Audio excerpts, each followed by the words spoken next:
Elisa with St. Mary's County Library, and welcome back to another pint-sized playtime. Pint-sized playtime is all about giving you ideas for different sensory experiences for babies and toddlers.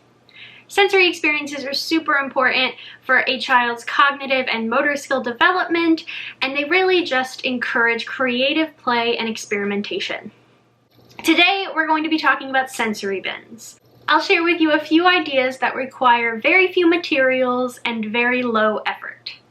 As usual, these activities can get pretty messy, so I do encourage you to set these up either outside, on a tarp, in the garage, or laying down a bunch of newspaper in the kitchen. The first sensory bin we're going to be talking about today is the sand sensory bin.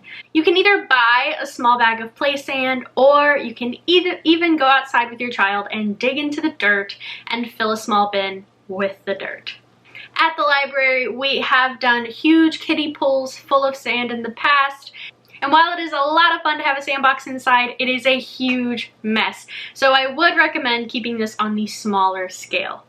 For this, you can just let your child play. Provide them with shovels or spoons, kitchen utensils, different things that they can pack the sand inside, like different sand toys. You can hide things for your child to find in the sand. And if they get bored with the sand, the best thing you can do is add water. So you can either do a beach sensory bin where you will split the sensory bin in half with water on one side and the other half with the sand, and let your child play and mix them together. Or you can get some spray bottles and spray the sand. Or you can do what I did and just dump some water into the sand in the bin. This provides a nice contrast for your child. You can talk to them about the differences in the dry sand and the wet sand. Which molds better, which one falls through your fingers the easiest.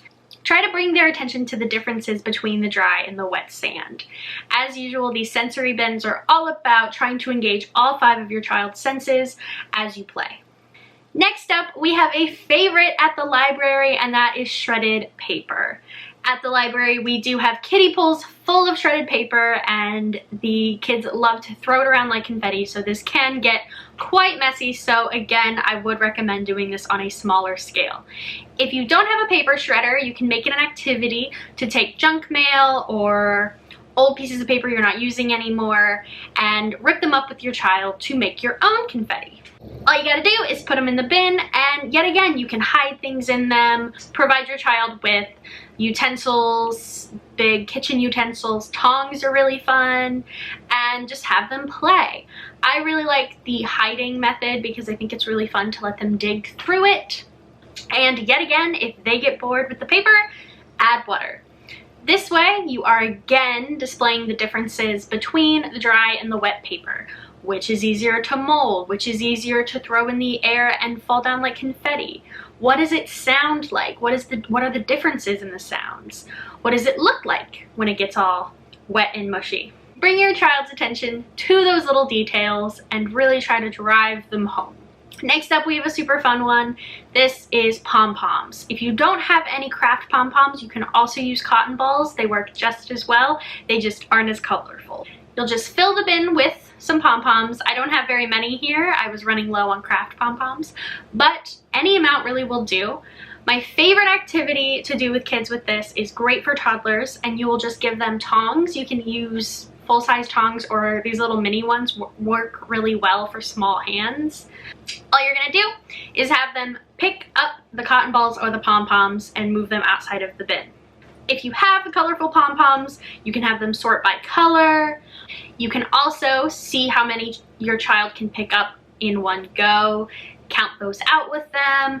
See how many can they pick up with the tongs. How many can they pick up with a teaspoon. How many can they pick up with a big kitchen utensil. Talk with them about that. Give them a cup. See how many they can pick up with that. Count those out with them. There's tons of different ways that you can play that promote motor skill development while also making your child really think about what they're doing as they play.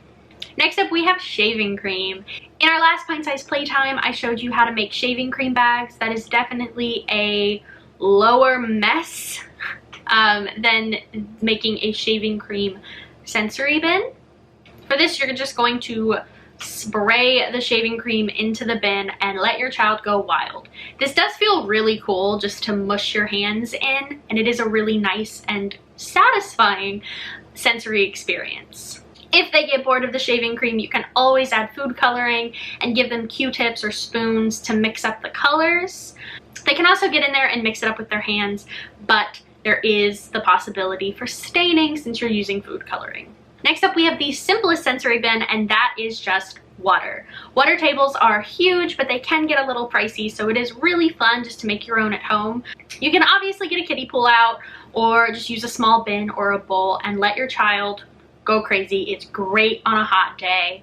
Just give them cups, spoons, different containers to splash around in, balls, different things. Give them different things that float. Talk to them about that. Give them things that don't float and point out the differences between the two. Add ice to add a temperature element. Give them strainers and different kitchen utensils that might have holes in them. Point out that some utensils hold water better than others. Last up, we have my favorite sensory bin, and you can actually just do it right after you do the water bin. All you're gonna do is add some dish soap, and then you're gonna get out your hand mixer. You can also whisk by hand as well. They both make bubbles. The hand mixer just does it a little faster. And you're just gonna put your hand mixer all the way to the top or mix it really fast, and you're gonna make a foam sensory bin. I had so much fun playing with this, and I'm a grown-up, so you know your babies and toddlers are absolutely gonna love it. This is super fun to do after you do the water bin because you can also point out the differences between the way different utensils interact with the water versus how they interact with the foam. Those strainers and those spoons with holes in them are gonna pick up the foam better than they do the water. Talk with your child about that. Point out those differences. Those balls that floated in the water, ask them to notice, are they floating in the foam? Point out the differences and encourage them to play with different things in the foam. With all of these activities, there are endless ways that you can change these up for your child.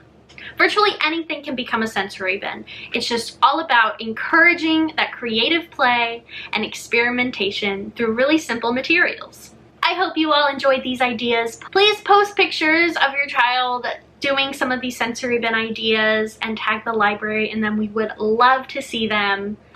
In 2 weeks, we will have another pint-sized playtime, this time focusing on taste-safe and edible sensory play activities.